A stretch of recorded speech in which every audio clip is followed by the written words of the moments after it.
हवेली का भूत भाग 12 में आप सभी लोगों का स्वागत है। अगर चैनल पर नए हो तो वीडियो को लाइक करके चैनल को सब्सक्राइब कर लीजिए। जैसे कि आपने अब तक सुना, मनोज अपनी भतीजी की सारी प्रॉपर्टी धोखे से अपने नाम करना चाहता था, जिसके लिए वह किसी भी हद तक जाने को तैयार था। अब आगे जाने वो रात में कभी नहीं भूल सकता जब आयुष मेरे रिहाना को हमेशा के लिए दूर ले जाने आया था। वो दोनों चुपचाप मुझे बिना बताए भाग जाना चाहते थे। रिहाना उसकी बड़ी बेसब्री से इंतजार कर रही थी। उस दिन मौसम भी बहुत खराब था। तेज आंधी, पानी और बिजली की तेज कपकपा देने वाली गड़गड़ाहट। रिहान बार बार अपनी खिड़की से आयुष को देखती और एक नज़र घड़ी की तरफ। आयुष का इंतजार करते करते रिहाना वहीं सो गई। जब उठी तो सब शांत हो चुका था, जैसे कुछ हुआ न हो। बहुत शांत। और मैंने उसका फ़ायदा उठाया और उसको समझा बुझा के उसकी शादी अपने दोस्त के बेटे से तय कर दी। और वो बेवकूफ़ मेरी बातों में आ गई। उसे लग रहा था कि मैं बेवजह बहुत दुखी हूँ उसके वजह से। वो मुझे दुखी नहीं देख सकती थी। शादी का सब तैयारियां हो चुकी थी, कार्ड बढ़ चुके थे, हल्दी मेहंदी, उसके बाद शादी। अच्छा से याद है वह दिन। शादी के एक दिन पहले उसकी मेहंदी में तैयारी में व्यस्त था और जब मैं वापस आया तो रिहाना मेरे कमरे में बैठी थी। उसको देखते ही मेरा दिल बैठ गया। मैंने फिर भी हिम्मत बांधते हुए रिहाना से पूछा, तुम यहाँ क्या कर रही हो? अभी तक सोई नहीं? कल तेरी हल्दी है और अगर दुल्हन सोएगी नहीं तो निखार कहाँ से आएगा?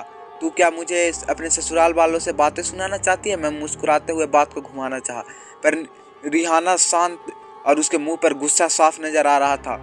मेरे बेड पे बैठी हुई पैर पे एक पैर रख के प्रश्न करते ही मेरे तरफ तेजी से बढ़ती हुई अपने हाथ के मुट्ठी के सामने खोलते हुए उसने मुझसे पूछा, एक घड़ी आयुष का है, ये आपके पास क्या कर रही है? और इस पे खून तो लगा हुआ है। इसका मतलब आयुष उस रात आया था। मेरा प्यार झूठा नहीं था। उसकी आंखों से आंसू भर आई। अरे नहीं बेटा, ये घड़ी मुझे गार्डन में साफ करते हुए वहीं पड़ी मिली। मुझे तो पता ही नहीं कि किसका। और मैं बाहर खिड़की की तरफ घूमने गया तो उतने में रिहान नाम ने मेरे सामने एक खून का खाना खंजर रख दिया और पूछा, अरे चाचा, ये भी तो आपको गार्डन में ही मिला था? अच्छा, तो तू सब जान ही गई तो बहुत अच्छा बात है। चुपचाप तू शादी रमन से कर ले, वरना तेरा वही अंजाम होगा जो तेरे आशिक का हुआ है। रमन का बाप मेरा बिजनेस पार्टनर है और इस शादी के बदले मुझे 14 लाख रुपये मेरे नए बिजनेस के लिए देगा।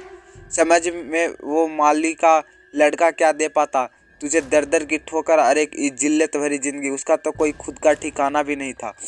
रिहाना जोर जोर से हंसने लग जाती है। अच्छा तो चाचा सौदा कर रहे थे तुम मेरा? 14 लाख में कौन नहीं जानता वो रमन एक नंबर का छटा हुआ बदमाश है।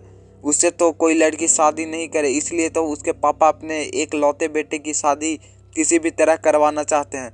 उसकी बराबरी आप मेरे आयुष से कर रहे हो? वो तो लाखों में एक है। जो रही बात ठिकाने की, तो आप भूल रहे हो चाचा, जिस घर में आप खड़े हो मेरे ही पापा का है। ताली बजाते हुए, अच्छा बहुत खूब मेरी बिल्ली मुझी से मियाऊं।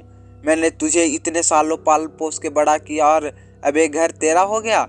एक पट्टी पढ़ाई उसी माली के बच्चे ने तुझे शहर में पढ़ के बहुत बड़ा दिरमजाज समझता है। वो खुद को इतनी हिम्मत कि मेरी सामने खड़ा है।